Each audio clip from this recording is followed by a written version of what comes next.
c'est Mimi Leili, j'espère que vous allez bien.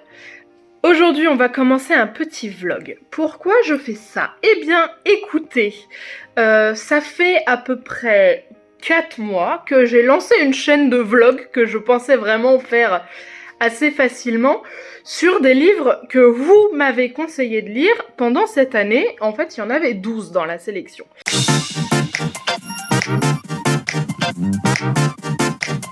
Dans la première partie du vlog, j'en avais lu 2. J'avais lu L'Appel de Cthulhu de Lovecraft, que j'avais moyen aimé, et Un lundi parfum matcha de je ne sais plus quel auteur, que j'avais bien aimé, mais qui n'avait pas été transcendant, mais que j'avais bien aimé. Et entre-temps, comme vous l'avez vu ou pas, d'ailleurs, si vous arrivez, bienvenue, take a seat, asseyez-vous et profitez. Eh bien, en fait, ma vie a tellement changé que j'ai pas du tout eu le temps de me consacrer à cette suite de vlogs. Donc je suis vraiment pas sûre de pouvoir lire les 12 livres en un an. On va faire ce qu'on peut, on va lire un maximum. De toute façon, moi, mon credo, c'est de surtout pas se mettre la pression. Là, ça fait plus ou moins 3 mois que je n'arrive à lire en moyenne qu'un roman par mois, alors que d'habitude j'en étais à 1 à 2 par semaine. Donc on est sur un rythme de lecture vraiment hyper diminué, mais écoutez, c'est pas très grave. Je commence petit à petit à retrouver un rythme de vie assez... Alors classique non, mais plus facile à vivre pour moi, qui me permet du coup de dégager un peu de temps pour lire. Et donc c'est sous cette optique-là que je me suis dit, tiens, regardons ce qui me fait envie parmi les sélections qu'avaient fait les gens qui me suivent sur ma chaîne et sur Instagram. Si vous n'avez pas mon Insta, il est là, il s'affiche. Il est pas très à jour parce que je poste assez peu dessus, mais j'aime bien discuter avec vous par Instagram. Je suis souvent sur Instagram dans la journée en vrai, même si je poste assez peu de stories et assez peu de publi. Bref. Et donc, parmi toutes les lectures que vous m'aviez proposées et demandé de faire cette année, donc qui sont toutes dans ma palle, il y en a une qui est sortie du lot et que j'avais vraiment très envie de lire maintenant. C'est Phobos de Victor Dixon. Voilà, c'est le premier tome de la saga événement, préféré de Audrey du Souffle des Mots. Si, par un hasard improbable, elle passe par ici, je suis très honorée et je te fais des bisous. Si ce n'est pas le cas, eh bien écoutez, je pense que ma vie va continuer à vivre et je m'en remettrai. Avec beaucoup de peine, mais je m'en remettrai. Je rigole. Tout ça pour dire que, du coup, j'ai commencé Phobos. Alors, j'allais dire tout à l'heure. En fait, j'ai commencé les 30 premières pages hier soir, juste avant que mon chéri rentre du travail. Et j'ai pas vraiment eu le temps d'en lire beaucoup avant qu'il arrive. Du coup, j'ai vraiment commencé ce soir. Et, pour information, on est le samedi 6 ou 7 juin. Je ne sais plus, j'arrive plus à suivre les jours. Ceux qui me suivent depuis le collège savent que c'est une période compliquée. Mais bref, on n'est pas là vraiment pour ça. Donc, je disais, j'ai lu à peu près 70 pages. Et j'aime bien. Pour l'instant, je me dis, mais où est-ce que ça nous emmène? En fait, c'est l'histoire de quoi, Phobos? C'est l'histoire de 6 filles et 6 garçons qu'on va envoyer sur Mars pour un programme de télé-réalité sans précédent, dans l'idée de créer une colonie martienne et que les 6 filles et les 6 garçons, en fait, se trouvent, amoureusement parlant, et fondent chacun une famille. Mon côté scientifique sait que ce genre de choses ne peut pas marcher, mais... j'en attendais beaucoup. Je suis pas très grande friande de science-fiction, mais ça m'a l'air d'être un espèce de mélange SF contemporain qui peut me plaire. Et j'ai vu dans la construction du livre, que je trouve vraiment très intéressante, qu'il y a un système de chant contre chant. Donc ce qu'ils appellent le chant. Parce que donc c'est une télé-réalité, donc on est tout le temps dans la télé. Donc le chant, c'est le point de vue du personnage principal qui s'appelle Léonore. Et le contre-champ, c'est le point de vue de derrière les caméras, qu'est-ce qui se passe du côté de la création, la production, etc., etc. Je trouve ça assez intéressant, même si la partie contre-champ, elle nous montre un peu l'envers du décor avec des gros sabots, si vous voulez. On voit que c'est une lecture plutôt ado, jeune adulte que adulte. Mais ça me dérange pas parce que je m'attendais un peu à ça. Et la partie contre-champ, du coup, on voit tout de suite, on comprend tout de suite que le producteur et que la psychiatre, ils sont pas si gentils qu'ils en ont l'air. Mais on s'en doute, en fait. On n'a pas besoin de gros contre-champ pour nous le montrer, je pense. Mais bon, c'est pas dérangeant non plus. Voilà ce que j'en pense pour l'instant. Je suis pas mal dedans, j'ai envie de savoir ce qui va leur arriver, j'ai envie de savoir pourquoi ce programme, Genesis. Et puis, alors attendez, j'ai très mal au bras de tenir mon téléphone à bout de bras, donc je change de main, voilà, c'est hyper intéressant. Et j'ai envie de savoir où ça nous emmène, j'ai envie de savoir un peu plus la perception de Léonore. Pour l'instant, j'ai du mal à me faire une vision de son personnage. Ça se lit assez facilement. Voilà, j'ai lu 70 pages en un peu moins d'une heure. Donc je pense que ça se lit bien. C'est vraiment orienté young adult, je pense. Et il y a à peu près 560-580 pages, je crois, dans le livre. Si je peux y allouer autant de temps que ce que je voudrais, je pense que ça peut être fini en quelques jours. Mais comme mes journées sont imprévisibles, je m'avancerai pas trop. Mon idée, c'est j'ai une échéance personnelle hyper importante pour moi dans 3 semaines. Et donc j'aimerais avoir fini ça dans 3 semaines, parce que dans 3 semaines, j'aimerais pouvoir commencer un autre bouquin qui me tiendra un petit peu de fil conducteur pendant cette échéance-là. C'est un conseil qu'on m'a donné et que j'ai envie de suivre, voilà. Donc on fait ce qu'on peut hein, pour passer les épreuves de la vie, finalement. Voilà ce que j'avais à dire sur l'ouverture de ce vlog. J'espère que ça va vous plaire, j'espère que ça va me plaire à moi aussi, et puis je vous fais des bisous. Bon, on est juste un peu plus tard dans la soirée, j'en suis à la page 120, à peu près. J'aime beaucoup, mais... Ah, et c'est un mais d'envergure. Vraiment, les passages contre-champ, je trouve qu'ils n'apportent rien, et pire, ils desservent le récit, parce que on dépeint, du coup, les personnages qui sont à l'origine de la télé-réalité comme... d'après le point de vue des prétendants, prétendantes de Léonore et tous ceux qui sont partis sur Mars comme des gens géniaux. Et ça nous suffisait pour comprendre que ce sont des verrues, en fait. Et tous les passages contre-champ, c'est des explications de grands méchants. Vous voyez ce que je veux dire ? C'est vraiment « nous allons faire ça parce que la société le veut, moi !» Et en fait... je pense que ça marche sur des ados, mais sur moi, ça marche pas du tout, quoi. Vraiment, je trouve ça ridicule. J'ai vraiment la sensation qu'il y a ouais, comme si on nous obligeait d'avoir le discours du grand méchant comme dans les films mal faits, un peu nanar, vous voyez ce que je veux dire ? Alors, loin de moi dire que ce best-seller est un nanar, on n'en est pas du tout là. Et l'histoire est prenante, et vous voyez, je suis à la page 120 alors que je l'ai commencé tout à l'heure. J'ai donc envie de suivre la suite et de voir ce qui se passe, et j'ai envie de voir quand les prétendants, les prétendantes vont se rendre compte du poteau rose et comment ils vont réagir, parce qu'ils sont tout seuls dans l'espace, machin. L'histoire fonctionne. Mais c'est vrai que ces passages, pour nous faire comprendre que les gens méchants sont des vrais méchants, eh ben, d'une, c'est pas subtil, et de deux, en fait, c'est pas nécessaire. Vraiment, on avait compris qu'ils étaient idéalisés dans les yeux des prétendants, et qu'en fait, c'était des tâches. Voilà.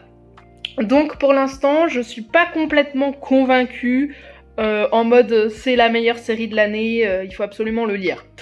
Mais, sait-on jamais vers où ça nous embarque, finalement. Voilà.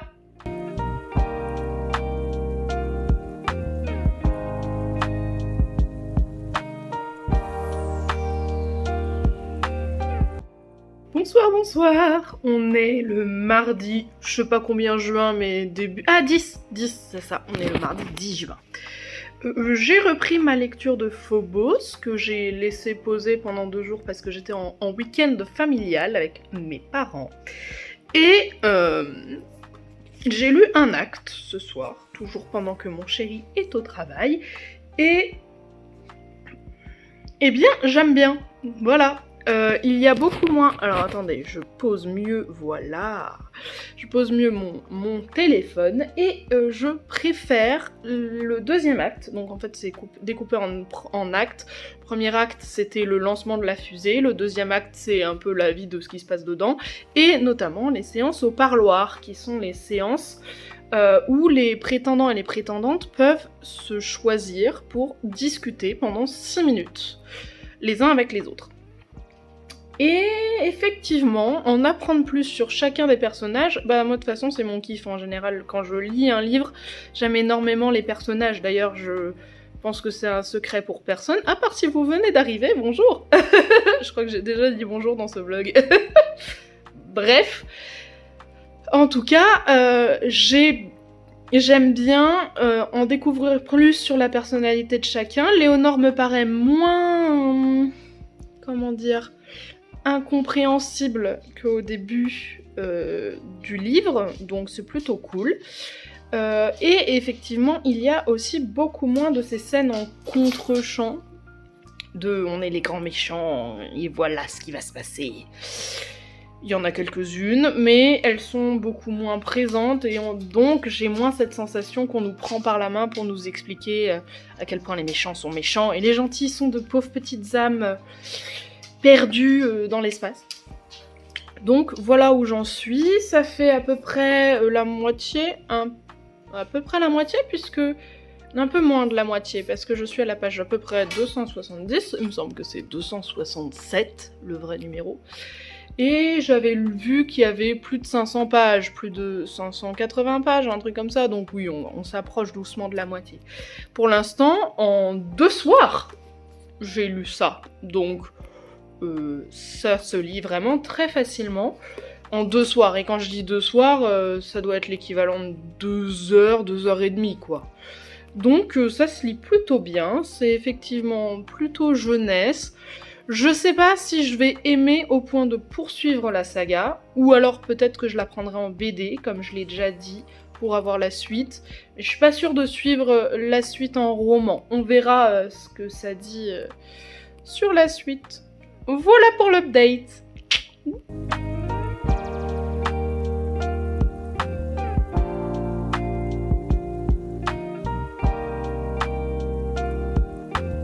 Lola!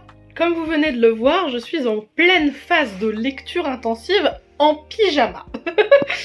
Je suis en train de lire Phobos, toujours, et j'en suis à la page, je viens de le regarder et j'ai déjà oublié, 467, quelque chose comme ça.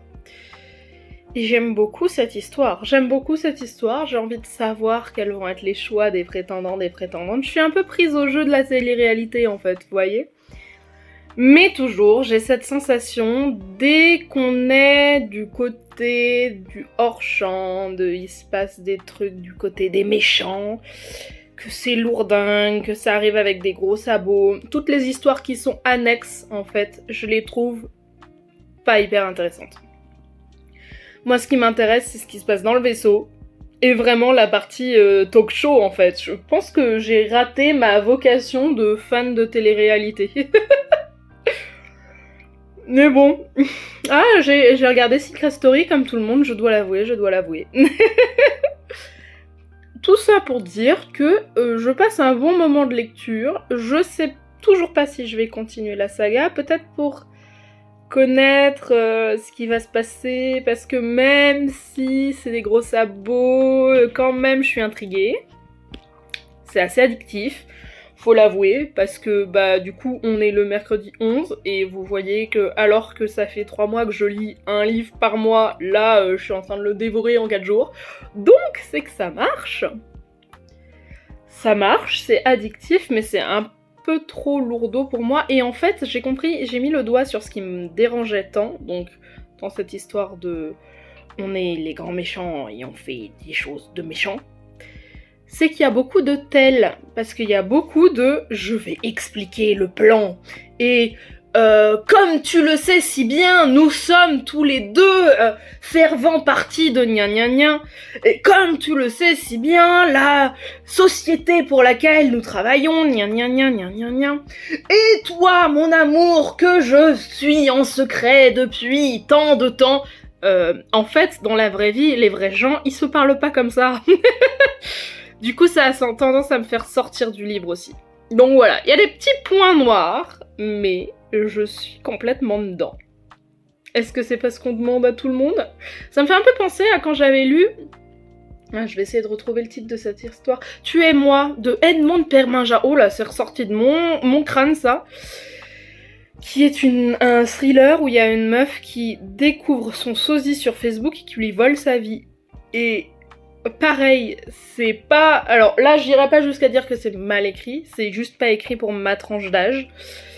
Mais le livre de Tu et moi, c'était vraiment douceur d'un bonbon, où tu sais que ce que tu lis, c'est pas ouf, mais y a un potentiel de dingue et c'est hyper addictif. Bah c'était un peu ça. Et là, je ressens un peu ça, l'écriture est un peu pataude pour mon âge de lectrice et mon vécu de lectrice, je dirais. Mais c'est hyper efficace et ça marche très bien. Donc je comprends pourquoi c'est la série préférée of all time de Audrey du Souffle des Mots. Voilà. Je retourne à ma lecture. Hello, j'ai fini Phobos. Ça y est, je suis dehors, vous voyez, je suis en train de faire sortir le chien qui est caché dans les fourrés, là. Là, un chien dans les fourrés. Vous voyez la bête noire, là? C'est le chien. Dans ce sens-là. Là, ça c'est le chien. Bon, bref. Je suis donc en train de sortir le chien et on est présentement le vendredi 13. Il est à peu près presque 22h. J'ai fini Phobos hier soir et j'étais comme une hystérique parce que ça finit d'une façon que j'ai adorée. Et du coup j'ai envie de lire la suite, forcément.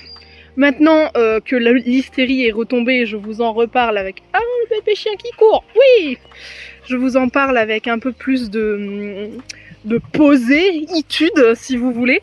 Mais en tout cas, c'était la fin du livre était vraiment très agréable parce que tout s'accélère. Et on sent que l'enjeu, c'est plus seulement la télé-réalité. Et là, on a vraiment quelque chose d'intéressant qui se dégage. Et j'ai trouvé les personnages plus intéressants aussi sur la fin, moins immatures, mais ça c'est logique en même temps. On a des personnages qui sont des ados qui commencent un voyage sur Mars, ils sont obligés de grandir très vite. Et du coup, j'ai trouvé la fin très maligne et très addictive. Encore une fois, c'est écrit de façon très addictive et de toute façon ça fonctionne. J'ai toujours levé les yeux au ciel à certains passages des grands méchants qui expliquaient à quel point ils étaient grands méchants et on a aussi le fameux plan du grand méchant qui explique au protagoniste ce qu'il a prévu de faire et du coup vous êtes coincés, moi bref, et du coup ça m'a un peu fait lever les yeux au ciel, mais par ça, franchement, les 100 dernières pages, je les ai bouffées d'un coup. Et c'était cool. Et franchement, c'était cool. Et je l'avais dans la tête en plus au moment où je suis allée dormir et tout. Genre, j'ai même fait des rêves un peu chelous, un peu liés à ça. Enfin bon. Donc, on sent que c'est bien taffé pour être addictif, quoi. Et donc, c'est une lecture, ma foi, fort sympathique. C'est pas un 5 étoiles, mais c'est une lecture que je vous recommande, surtout si vous avez, si vous aimez un peu le space up, la SF, un peu tout ça, mais surtout si vous avez une tranche d'âge aux alentours de 20 ans, ouais, on est plutôt sur du young adulte, je pense que ça peut vraiment vous plaire. Voilà, donc c'était la 3e des lectures que vous avez choisies pour moi pour cette année, et on verra si je suis motivée à en lire une autre d'ici peu. Voilà, je vous fais à tous et à toutes de gros bisous, je vous souhaite d'excellentes lectures, d'excellentes rencontres, qu'elles soient livresques ou non. Et je vous souhaite tout le bonheur du monde et que quelqu'un vous tende la main. Bisous!